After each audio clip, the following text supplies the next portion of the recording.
Everybody knows how awesome Goku is. His showdowns with the likes of Frieza and Jiren have been some of the most epic confrontations ever animated. What doesn't get enough attention, though, are the journeys of the wives of our heroes who are so often left behind. Chi-Chi and Bulma especially go through quite a lot over the series. They have little control over the lives of both their husbands and their children. The immense power their family has means they are often the planet's only hope. That means that they're rarely home for dinner on time, so they have to alter their lives to cope with constant chaos. Here are the strangest rules all wives from Dragon Ball have to follow.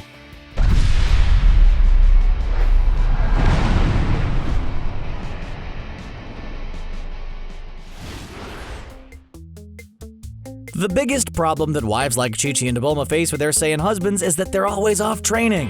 Goku and Vegeta are utterly obsessed with their own power levels. If they aren't trying to get strong enough to defeat aliens or androids, they're desperately trying to compete with gods. Bulma might have it bad in that regard, but it's nothing compared to what Chi-Chi has to put up with. Her husband spends a ton of time in the afterlife, even if he has an opportunity to come back to the land of the living.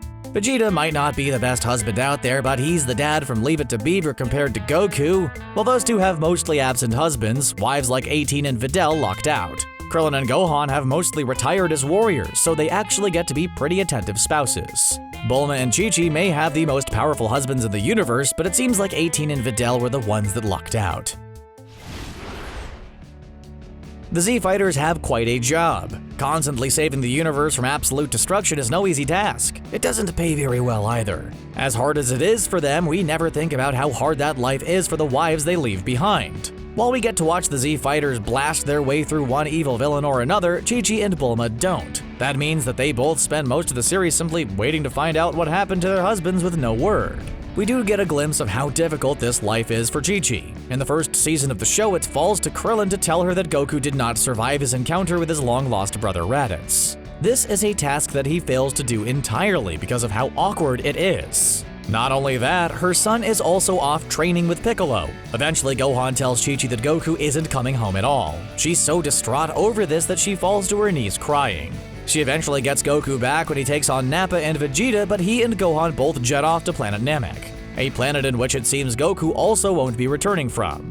Then Goku returns home only to get horribly sick. His body is then destroyed during the Cell games, and we learn later that Chi-Chi was pregnant at this time. Goku might be back in Dragon Ball Super, but it's likely that Chi-Chi lives in a constant state of stress, thinking that he'll lose his life again. No wonder she's always in such a bad mood. You would be too.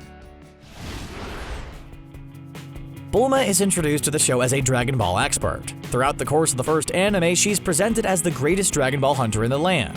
While she gets a lot less focus over the series, her Dragon Ball obsession never ceases. Even in Dragon Ball Super, Bulma is the one who keeps up with the Dragon Balls. Strangely, no one else seems concerned with them anymore. They're only some of the most powerful objects in the universe, capable of rewriting reality itself. Why would anybody be concerned about that? Her keeping up with them is what leads Goku to learn how to achieve Super Saiyan God form. She doesn't get much recognition for this though. Sure, Goku saves the planet from being destroyed by Beerus and everybody thinks it's great, but Bulma collecting the planet's most powerful artifacts to keep them safe though, that just gets ignored entirely. It's basically like Black Widow giving her life to get the Soul Stone. She may have sacrificed everything, but Tony was the only one that got a funeral. At least Natasha's getting a solo movie though. It's doubtful that we'll ever see a Dragon Ball Super movie where Bulma's the star. She was introduced as the secondary lead character too. Some people just don't get any respect. When Gohan and Goku were young, they both had the same strange genetic condition. There was this little thing that where the moon was out, they would turn into giant uncontrollable ape monsters. The medical community refers to this as King Kongitis. When it came to the next batch of Saiyan kids, evidently a new policy was enacted. Trunks and Goten may have all the Saiyan powers their parents did, but they have one noticeable difference. Neither of them have tails. While there are several theories as to why this would be, one seems much more likely. Bulma and Chi-Chi probably got together and decided that they would remove their kids' tails before they became a problem. You can really understand their logic here. Toddlers are hard enough to deal with. Imagine if they turned into giant monsters every time the moon was full. The lives of parents are hard enough. Saiyans have a lot of responsibility on their shoulders. As some of the most powerful beings in the universe, it often falls on them to save everything in existence from destruction. This means that training new warriors to potentially take over Goku's position as hero number 1 must start as early as possible. Initially, Chi-Chi wasn't a very big fan of this philosophy. She wanted Gohan to have a normal life where he studied hard in school. This meant that unlike all the other characters in the series, he was relatively normal. The other characters scoffed at the ridiculous things he'd do, such as him being frightened of giant dinosaurs or nervous to take on a Saiyan warrior who just destroyed an entire city in like 5 seconds. What a nerd. After Gohan saved the world in the Cell games, however, her philosophy seemingly changed. Once your son saves the entire planet with an epic final move, your argument against him training is pretty much lost. You just can't learn how to blast Cell into nothing in a book. That's pure street smarts, baby.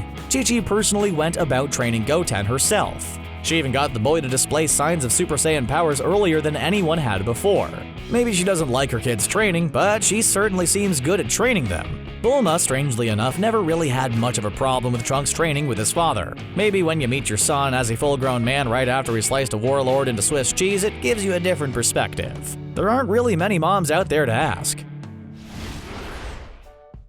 A lot of people out there like to complain about their spouse's family. Everyone has their own strange family ritual, and it can be weird to walk into someone else's as an outsider. That being said, no one has ever had a crazier family to marry into than Videl did when she married Gohan. Poor Videl married into the universe's most complicated family. While the rest of the world thinks that her father, Mr. Satan, is the greatest hero out there, she gets to find out the unsettling truth.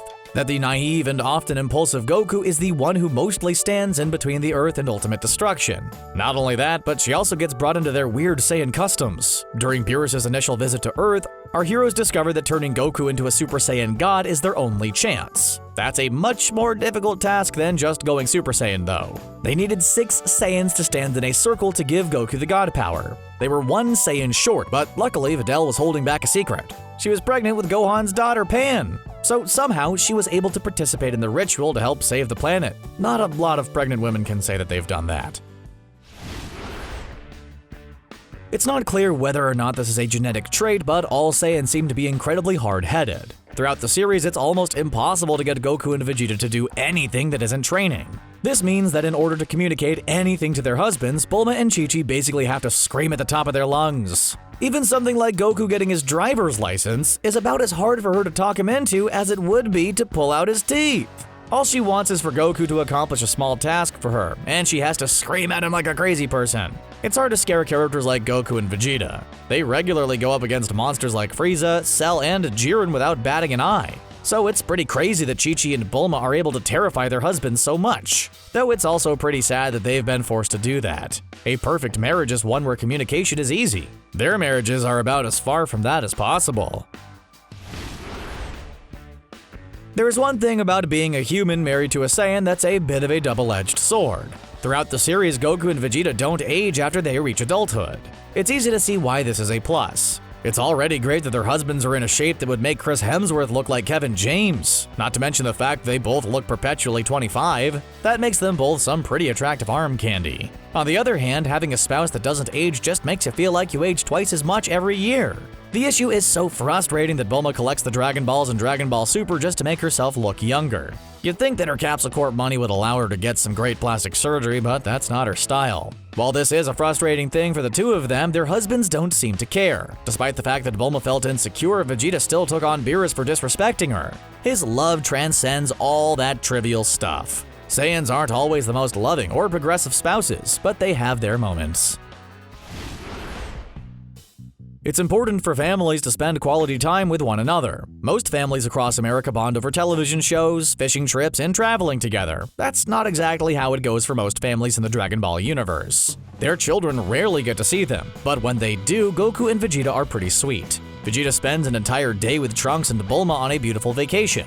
It was complete with fun montages and a beautiful sunset. It's likely that Chi-Chi sat at home and jealously scrolled through Bulma's Instagram posts about it. Goku's not really that attentive of a dad. He didn't even know Goten existed for years. Though it's not like their family hasn't had an occasional sweet moment. Right before the Cell games, Goku and Chi-Chi threw the young Gohan a birthday party. It was an adorable time with him, his family, and Krillin. Though it also didn't feature a single friend his own age. Oh, yeah, that's actually really sad, isn't it? Gohan has no friends. No wonder he grew up to be such a weird adult. That being said, he's a much better dad than his father was. Dragon Ball Super has shown that Gohan's family life is basically a happy 90s family sitcom. Well, a 90s sitcom where the dad is part-time superhero. That actually sounds like a fantastic show.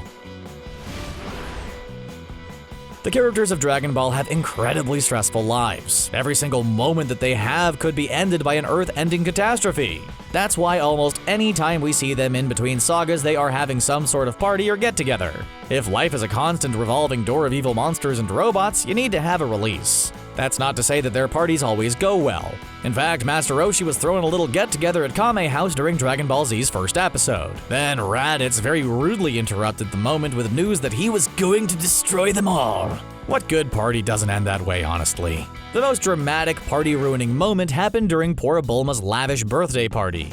She'd clearly spent weeks planning the thing only for an uninvited guest to ruin everything. Beerus, the god of destruction, showed up and true to his name destroyed that party. Bulma ended up getting hurt, her husband got beaten up, and the whole day finished with another superpowered Goku showdown. That's kinda the story of her life though, honestly. Well, that pretty much sums up all the things the poor wives of Dragon Ball have to put up with. Between Chi-Chi and Bulma, which one do you think has it worse? Were there any good scenes we forgot about? Let us know in the comments, and don't forget to like and subscribe.